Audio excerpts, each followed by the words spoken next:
So I wanted to talk briefly about the concept of conjugation, sprijenie глаголов, right?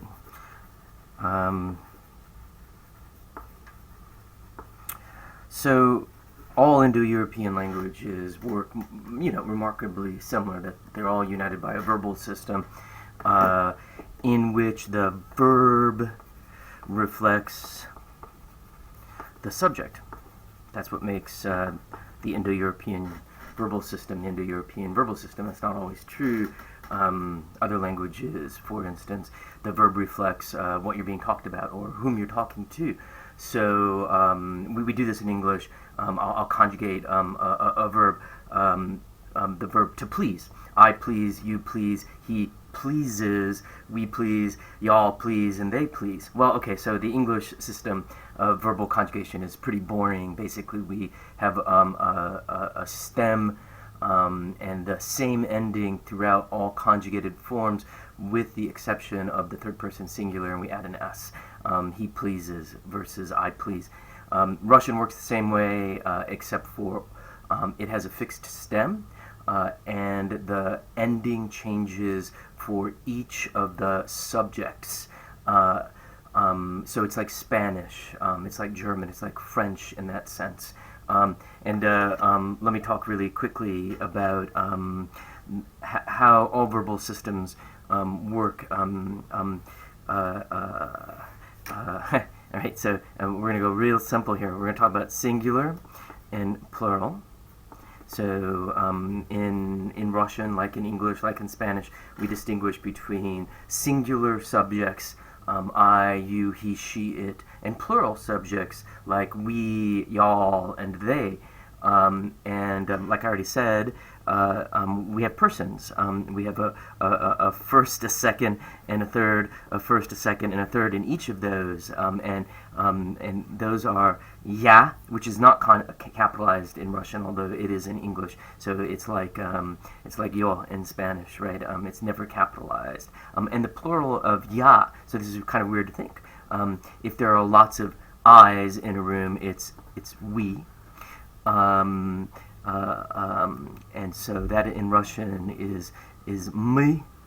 We know all of these, right? Ya versus my. The plural of ya is my. The second most important person is always ti, you. And the plural of ti is vi. That's a bunch of yous. If I'm talking to a room of ti, it becomes V. And let me just say, this is a little confusing, but T is both the plural informal and the formal, and that's why we say a lot that in Russian the plural and the formal get conflated. They're the same. So the another way to think about this, and the way that I prefer to think about this, is that the only time that you ever use T is when you're talking to one person and informal. In all other instances of communicating with a group, you address them as V. The third person in English is he, she, and it. In Russian, we know this already. It's on, ana, and ano. And the plural of he, she, and it is they. It is in English as well. The bar stools, they are standing at the bar, and the plural of that is ani. And we have the sound of plurality here: masculine, feminine, and neuter. And I say this over and over again. Remember, on replaces all masculine nouns. Ana replaces all feminine nouns, and ano replaces all plural nouns. So we get that in English, and if you think about this, they replaces he, she, or it. A bunch of he's, that's they. A bunch of she's, that's they. A bunch of it's, that's they. And so Russian is like that in as much as on replaces all masculine nouns. So it's either sviter or druk or brat. Ana replaces all feminine nouns, be that sistra or daska. Ano replaces all neuter nouns. Almost all of those, maybe all of them, are inanimate. So think of nouns like platsya, dress, and ani replaces all plural nouns. So let me talk really quickly about conjugations, and let me concentrate on just one class. So Russian has two classes of conjugation. It's like French or Spanish, IR, ER, right? So we have these big classes of verbs, and almost all verbs fit in these two classes. We call them conjugations, and that's first conjugation and second conjugation. Nobody ever said that linguists were creative. And I want to today talk about first conjugation verbs and one particular class within one first conjugation verbs, and it's by far the most pervasive stem. It's the most pervasive class in Russian, and we call that the I class. So it's AI, AJ, and it's a first class verb. All of this this will make sense later on. Let's look at just one verb and how it works. And this verb is понимать, which means to understand in Russian. Я понимаю means I understand. And you can't yet derive stems from infinitives. This is the infinitival form, the to form, the to speak, to think, to pledge, to praise. That's called the infinitival form, the infinitive. And you can't yet derive stems and thereby classes from infinitives. I can. I know a lot more than you do, and at some point or another you'll be able to mostly accurately derive stems from infinitives. And I just have to at this point tell you that the stem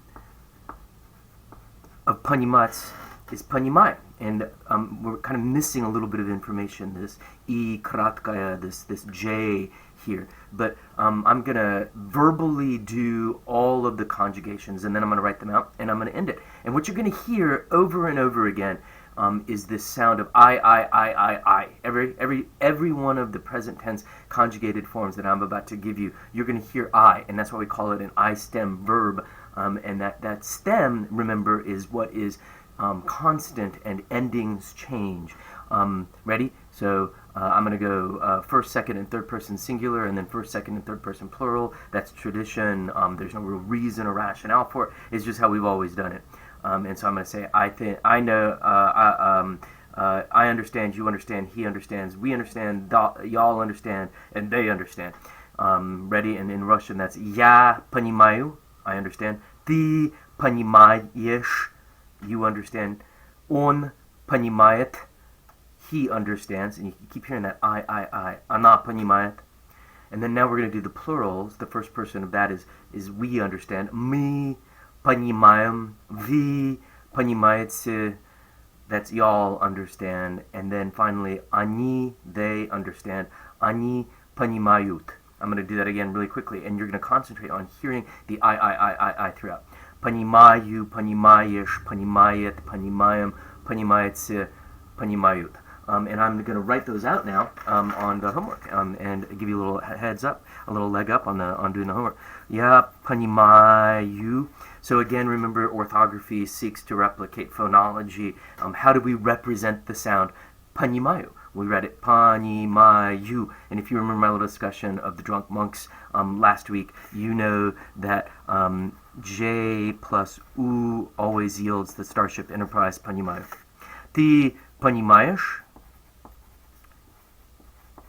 Again, orthography seeks to replicate phonology. The way I write it is the way it sounds. Понимаешь? Он понимает? Мы понимаем.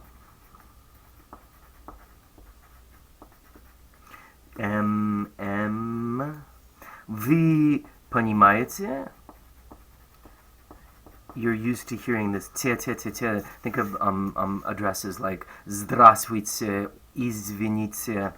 And here we have понимаете. That's the sound of formality and also the sound of plurality in Russian. И. And они понимают. Они понимают. And so look. These two are so similar. They're only separated by this T. Yeah. And these two are always going to be very similar. They're only separated by the sound of plurality in Russian, the ye. And the M replicates the M and me, pani, mayam. And then last thing I want to say, and then I'm going to call it quits because it's getting close to 10 minutes, is that this myakký znak, this soft sign, is kind of a relic. It used to have some pronunciation value before the 15th century. It stopped having any pronunciation value. And at some point or another, Russian will just say, hey, stop writing the soft sign at the end of this word because it doesn't mean anything. Понимаешь, понимаешь, понимаешь, понимаешь. All right, that's conjugation.